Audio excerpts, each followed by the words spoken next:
Hey, what's going on, guys? It's Tech with Obed here, and today we're gonna talk about the T-Mobile earnings report. That was yesterday. I meant to make this video yesterday, got really occupied, but shout out to Nicholas Jensaki. I don't know if I said that correctly. Apologize, but this is from Barron's, and I see that the T-Mobile stock was up yesterday. Very good news for the T-Mobile camp, and the earnings were very good.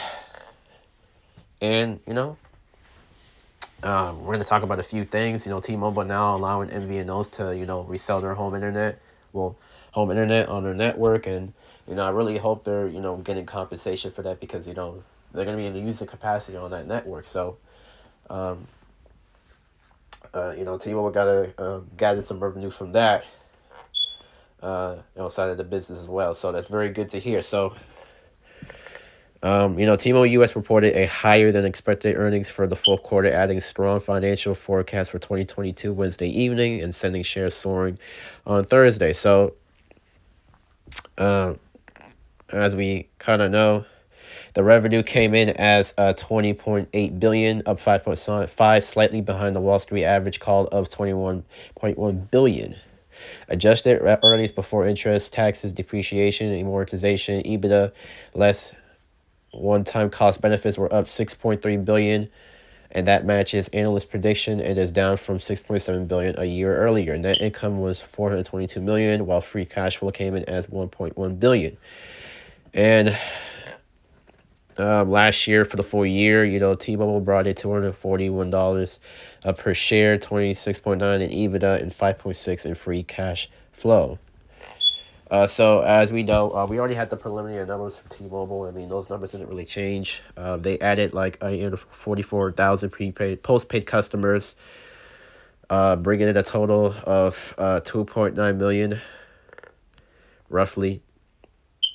And T-Mobile's postpaid net customer additions, include all phone and other devices, were tied to a monthly plan, reached 1.75 million in the fourth quarter, and they added 4.5 million in 2021 as a whole. The original guidance was supposed to be 5.1 million to 5.3 million, so they pretty much shattered that record. So very good news. So I'm liking what I'm seeing. So T-Mobile, on the earnings call, I did watch a little bit of it. I didn't get to watch the whole entire thing, but they're not reporting the churn on the home internet, and they're getting really good feedback on that. I've seen people say great things about it. I think the latest firmware update, I'm hearing that it's very stable. There's not any issues, and a lot of the customers that they're gaining is from fiber, cable, not so much from DSL, but mainly those two sections. And why people would leave fiber? I mean, fiber is very good. I mean, but if you're paying a lot of money for fiber, let's say they're paying like 175, and T-Mobile's coming in at 50. People are going to take the 50 because it's a cheap alternative option, and people are looking to kind of save money nowadays. Especially with what's going on with inflation and all that, and with the pandemic still lingering. So people are looking for better deals nowadays, and the home internet is going to come in really clutch for a lot of people. And another thing,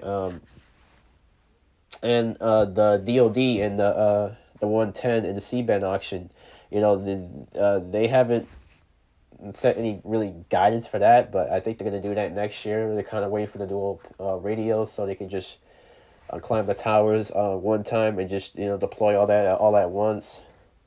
So I think that's what T-Mobile is waiting for, which is a very good idea, instead of just separately deploying it, because that would be a terrible idea in my opinion. But I'm glad they went along and just say, let's just wait for the dual radios.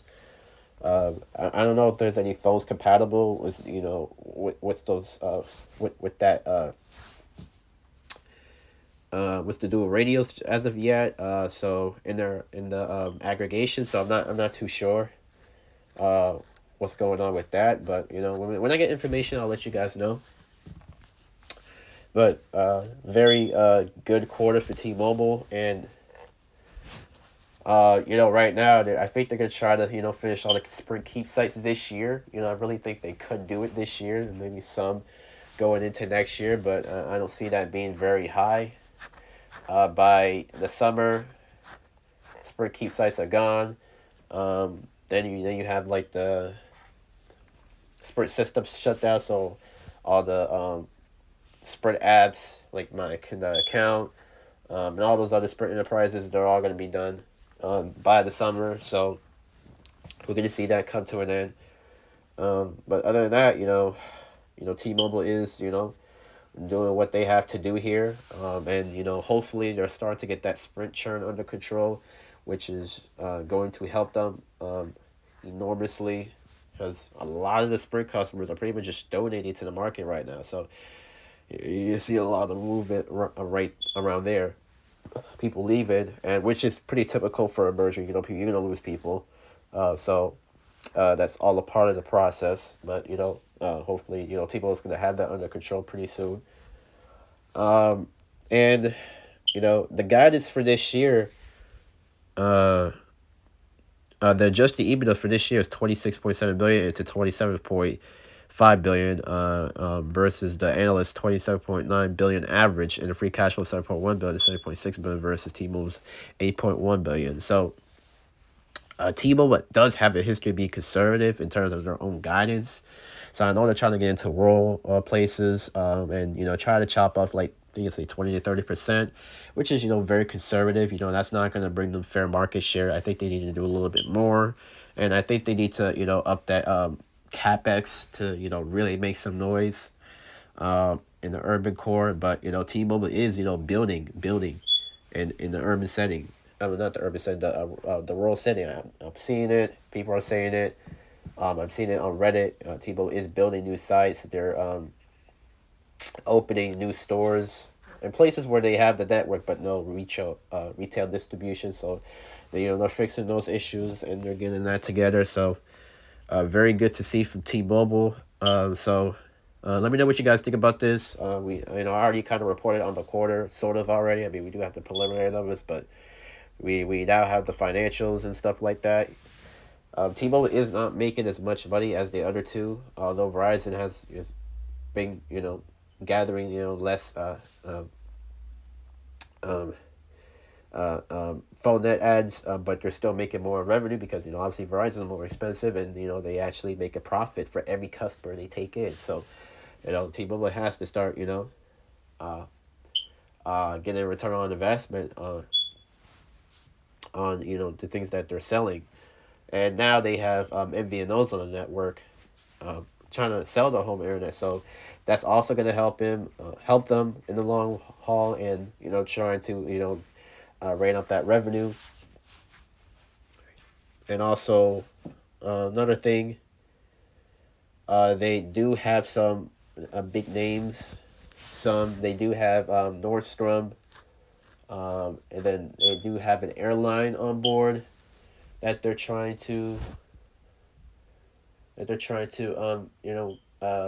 on the T-Mobile network. I don't know the full details, but they're working that side of the business, where they're trying to get um, those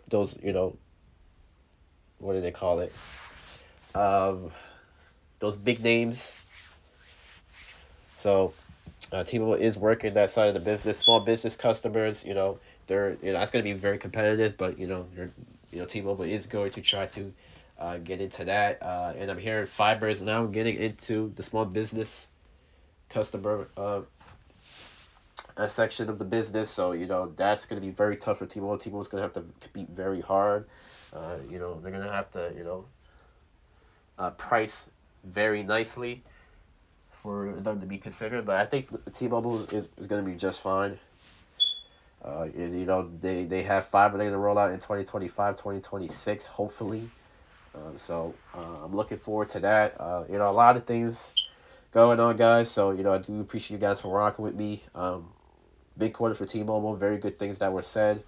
Let me know what you guys think about this. Other than that, guys, I'm gonna see you guys in the next one. We out of here.